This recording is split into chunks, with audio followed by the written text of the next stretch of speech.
What would you say is the best part and the worst part about getting older in New York City?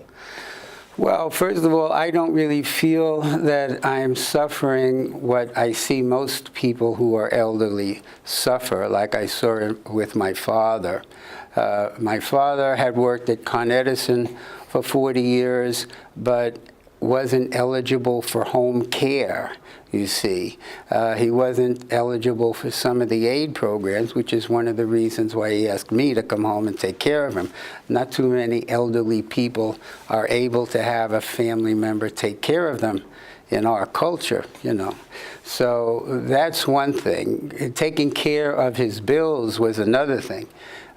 Doing the home chores, he wound up, until I showed up, having to try to make out-of-pocket expenses for simple home care matters. The other problem that the elderly face, and I'm looking at it now actually in anticipation of retirement, is accommodating the physical deterioration of abilities to go up and down stairs in a single-family home. Just getting the handrails in the bathroom or some kind of elevator lift or stair assistance going up and down.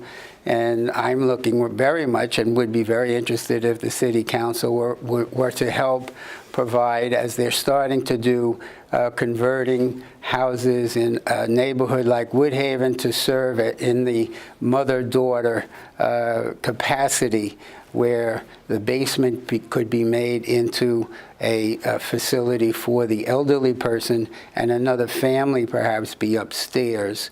But the most exciting thing for me in terms of the senior center here was the fact that since I came here, I used to have arthritis, I used to have gout, I used to pay $100 a month for Celebrex, but I'm convinced that having nutritious foods, steamed, green vegetables, no fried food, fish twice a week has eliminated arthritis and gout and extra medical expenses, just because we have a decent meal. And certainly, if you know the numbers associated with this facility, we can have as many as 400 people in this facility at a time. People sometimes come from other senior centers because we also have a history of benevolence from a man who's dead maybe 40 or 50 years, who left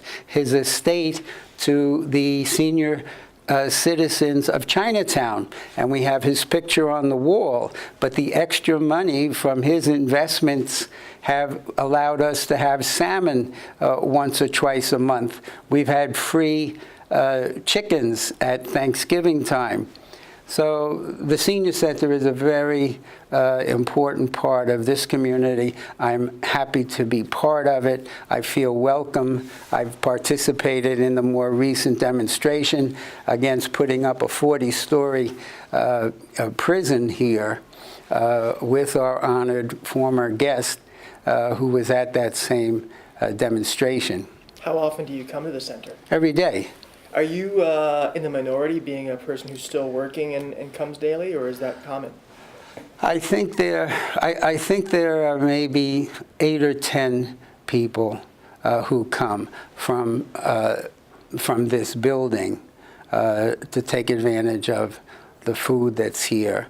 I personally take the healthiness of the food that's offered as something like medicine, and actually told my supervisor, coming to lunch here is almost like a doctor's appointment. You see, a lot of people don't like seaweed soup.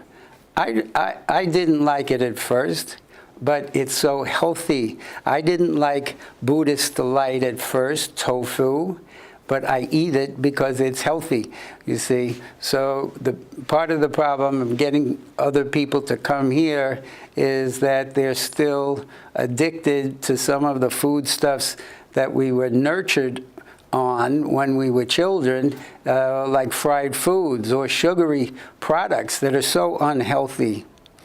So my heart attack, I think, was part of something that scared me enough to take what I'm eating seriously. And unfortunately, it's an educational problem, but not enough people take it seriously.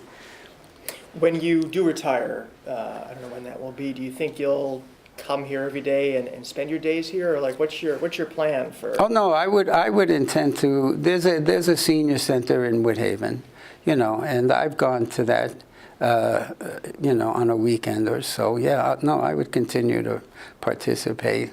One thing I do think I have seen, though, among the people who are here is a desperate need for making sure that they're having the social services. There are people here who help, but people come to me at lunch with letters from doctors needing or looking for someone they can trust who will read it and explain what's going on. What's going on? I've read letters from doctors saying, if you don't notify the authorities that you did not receive this medical attention, it will be assumed that you did receive this care.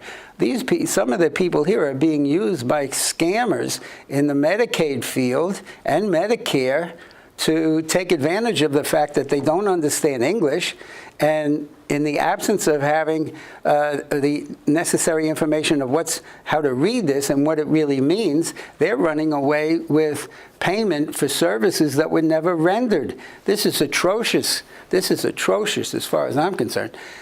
What's your favorite place in the city? Rockaway Beach. When I lived on an Indian reservation, I put my foot down. Out in Arizona. In Arizona, on the Navajo Indian Reservation, it's illegal to have a lawn. Okay, the water's right now being ripped off from the reservation, and it was illegal to wash your own car.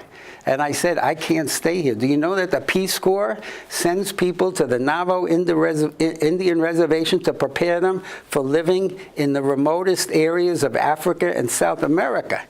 And one of the nicest things, I think, is being able to go to a local area beach and getting there quick and fast. Now, I used to have a yacht out in Patchogue, and that was very nice, but it was very expensive. It was a long way to go, and I'm happy at my age just not to have to worry about the transportation getting back and forth and just going to Rockaway Beach.